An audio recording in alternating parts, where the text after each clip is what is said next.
Bueno, ahora vamos a conversar con la doctora Karen Olivera, que tiene algunas especializaciones relacionadas a temas que interesan mucho. Todo esto es muy novedoso y nosotros vamos justamente a enterarnos porque son cuestiones que tienen que ver con lo que ha cambiado la vida de cada uno de nosotros a partir de la informática, a partir del avance de todo el tema digital. Y tiene que ver, entre otras cosas, con algo tan importante como los derechos personales en cuanto a datos de cada uno de nosotros. Antes que nada, le doy los muy buenos días a la estimada profesional, amiga además de hace muchos años y en algún momento compañera de trabajo. Un gusto que estés ante estos micrófonos para hablar de estos temas tan interesantes. Buen día.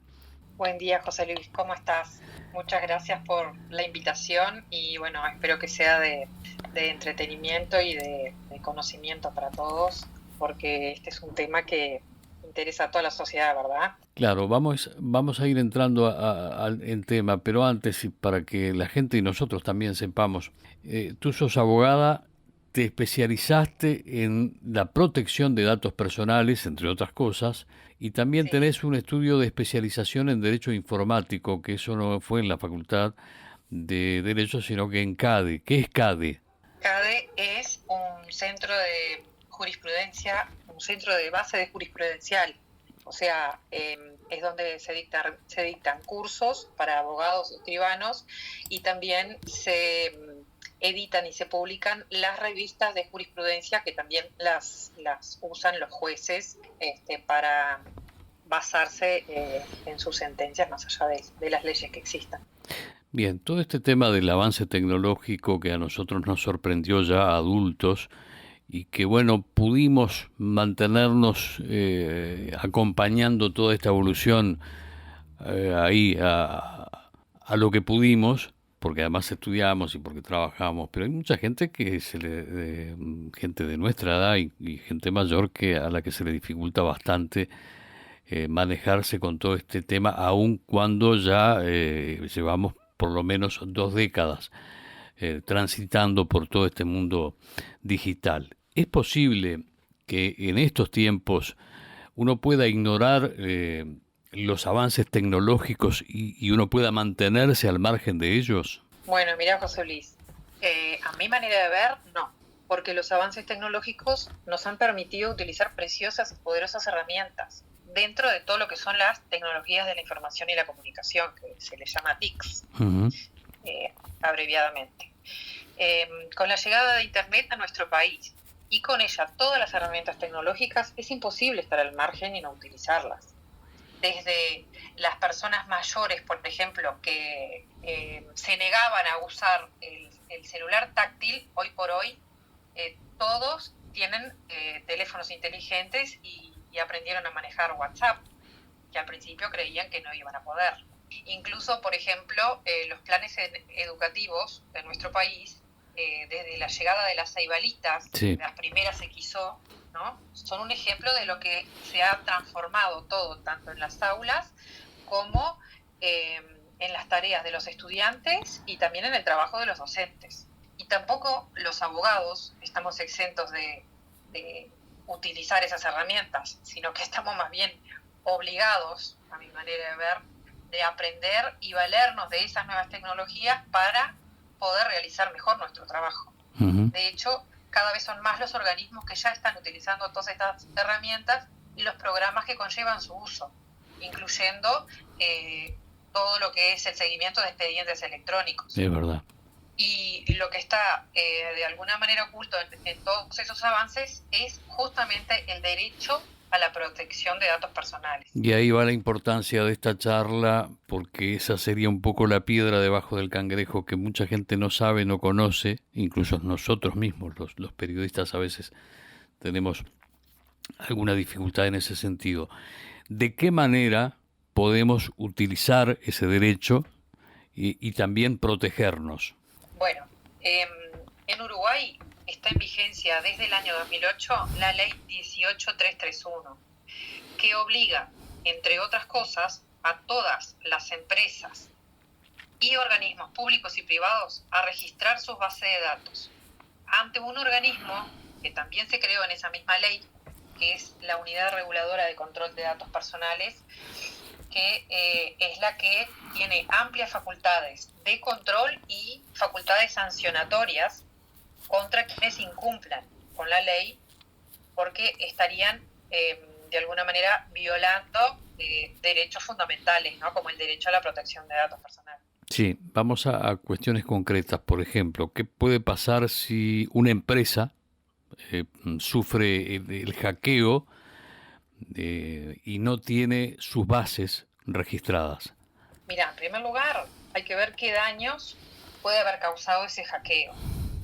Hay hackeos de diversos tipos y tamaño, digamos, ¿no? De entidades que pueden llegar a ocasionar daños y perjuicios a los titulares de esos datos. Te puedo citar algunos ejemplos conocidos sin nombrar a la empresa. Por ejemplo, hace un par de años una mutualista fue atacada por un hacker, ¿tá? Que entró a la base de datos de la mutualista y encriptó la base de datos. ¿Qué quiere decir? No le sacó la base de datos a la empresa, pero sí cifró de tal manera que los propios informáticos de la empresa no podían acceder a esos datos. Sí. ¿Y cuál es el problema? Era una base de datos de personas, de pacientes con HIV. Caramba. Y la amenaza era publicar en las redes, publicar en internet toda esa información. Todos esos datos, sí. Toda esa información, salvo que se pagara una suma absurda en criptomonedas, en bitcoins. Chantaje. ¿Ah? Exacto. Generalmente el hacker lo que hace es pedir o en criptomonedas o en cientos de miles de dólares. ¿Te imaginas lo expuestas que estarían esas familias, esos pacientes, si no se hubiera logrado frenar a tiempo a esa persona? Esa persona, obviamente que se llegó a detectar a la persona y se llegó esa persona cumplió una pena. Sí. ¿Ah? Como ese caso en nuestro país, ya han hackeado a importantes empresas y estudios jurídicos grandes con amenazas de divulgar datos importantes de sus clientes, siempre a cambio de una suma de dinero. Yo me pregunto, ¿para qué llegar a eso si hay formas de evitarlo? Todos los seres humanos tenemos derecho a que se protejan nuestros datos. Eso está consagrado por ley hace 16 años ya. ¿Cómo se denuncia una violación de ese derecho, doctora? Bueno, mira, la denuncia de la violación de datos personales se hace ante la Unidad Reguladora de Control de Datos Personales, se le dice URCDP, es más cortito. Es ella la que analiza si la empresa o el organismo tiene sus bases registradas o no, conforme a la ley, y toma las consideraciones pertinentes según el caso. Ya sea timar a la empresa a que registre sus bases de datos, que nombre un delegado de protección de datos y también establecer sanciones económicas que pueden llegar a los 2,5 millones de pesos uruguayos. Sí. Y la sanción más grave es la clausura de la base de datos. Bien, y obviamente las personas... Perdón, independientemente de esto, sí. También paralelo a esto, se podría hacer una denuncia ante el Poder Judicial por las vías correspondientes si los datos de esas personas, o sea, si se sufrió un daño. Sí. Doctora, ¿a qué se refiere la Ley de Protección de Datos Personales, que ya fue mencionada varias veces en esta charla, y al derecho que tenemos todos los ciudadanos a que nuestros datos personales estén protegidos? Bueno, el derecho a la protección de datos personales es un derecho humano que está consagrado en el artículo 1 de esa ley, de la ley 18331, ¿sí? Y los que están obligados a proteger nuestros datos son los que manejan nuestros datos, o sea, nuestros empleadores, nuestras mutualistas, las empresas de videovigilancia, las empresas de seguridad, entre muchas otras. La ley cita montones, Sí, ¿sí? Pero en definitiva serían todas las entidades públicas o privadas que manejen base de datos, sea de forma informatizada o no. sí, Y entre las obligaciones que tienen está el hacernos saber qué van a hacer con nuestros datos y deben tener nuestro consentimiento informado. ¿Qué quiere decir esto? Que el empleador debe contar con un formulario con todos los detalles de para qué va a usar nuestros datos y cómo se van a tratarlo, cómo se van a tratar nuestros datos. Y nosotros debemos firmarlo. ujú, ¿Qué quiere decir esto?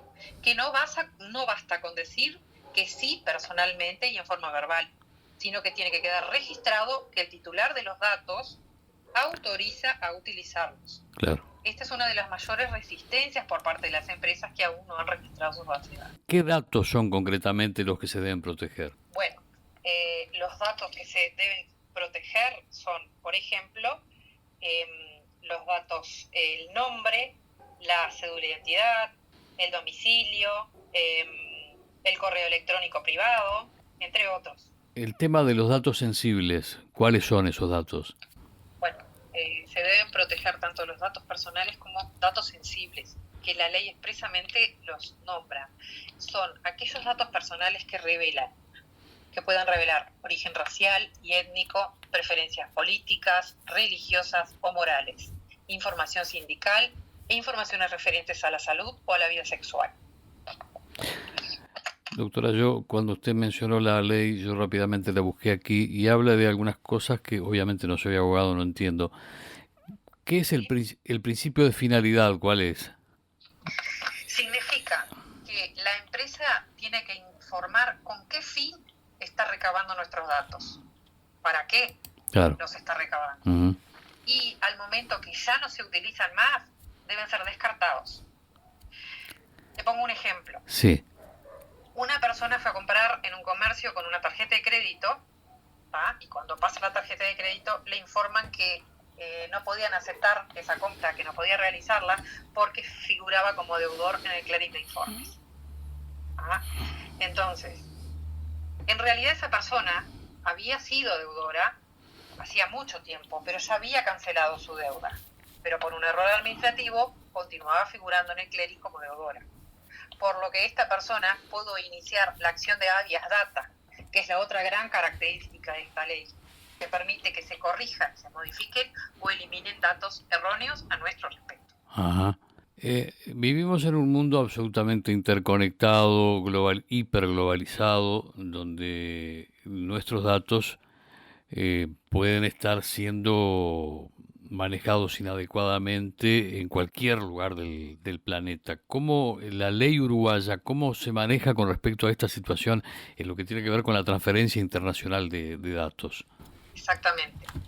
Las empresas que están instaladas en Uruguay y que realicen negocios con empresas instaladas en países extranjeros deben tener ciertos recaudos a la hora de transferir los datos de sus clientes, empleados, proveedores, etc.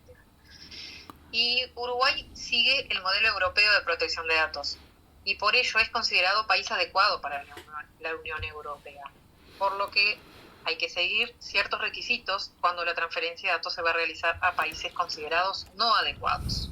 ¿Se entiende? Sí, clarísimo. Es un tema muy amplio y muy importante para la vida de cada uno de nosotros, más por lo que ignoramos que por lo que sabemos. Nos enteramos de que todo esto existe cuando nos pasan cosas como el ejemplo de esta señora, de esta persona que aparecía como deudora en el clearing de informes. Hay miles de ejemplos cotidianos en donde este tema de los datos, que son personales, que son de cada uno, que no pueden estar circulando así como así por las redes, no son respetados. Yo te agradezco este primer acercamiento al tema, y seguramente vamos a establecer una forma de que por lo menos que con cierta periodicidad podamos estar ayudando a la gente a entender todo este tema y cómo puede defenderse, cómo pueden las personas defenderse ante los abusos que hay en el uso de sus datos personales. Bueno, sí, por supuesto. Yo encantada de seguir colaborando con unos colegas que somos especialistas en la materia, decimos que, sin ofender a nadie, ¿no?, que tenemos que evangelizar, es educar en la cultura de protección de datos personales. Exacto. Porque como es un tema nuevo, un tema emergente, que surgió con las nuevas tecnologías, bueno, hay que enseñarle a las personas, a la población en general, que, bueno, que tienen cómo ampararse a la ley, que hay una ley que nos protege, que protege nuestros datos, y que hay personas responsables de un manejo adecuado de ellos. Muy bien, doctora Karen Olivera, muchísimas gracias por este primer contacto. Estaremos hablando en los próximos días nuevamente. Ha sido un gusto haberla escuchado y haber aprendido bastante sobre este tema, como seguramente están aprendiendo nuestros oyentes. Bueno, gracias a ti y bueno, nos estamos hablando pronto. Que pasen bien.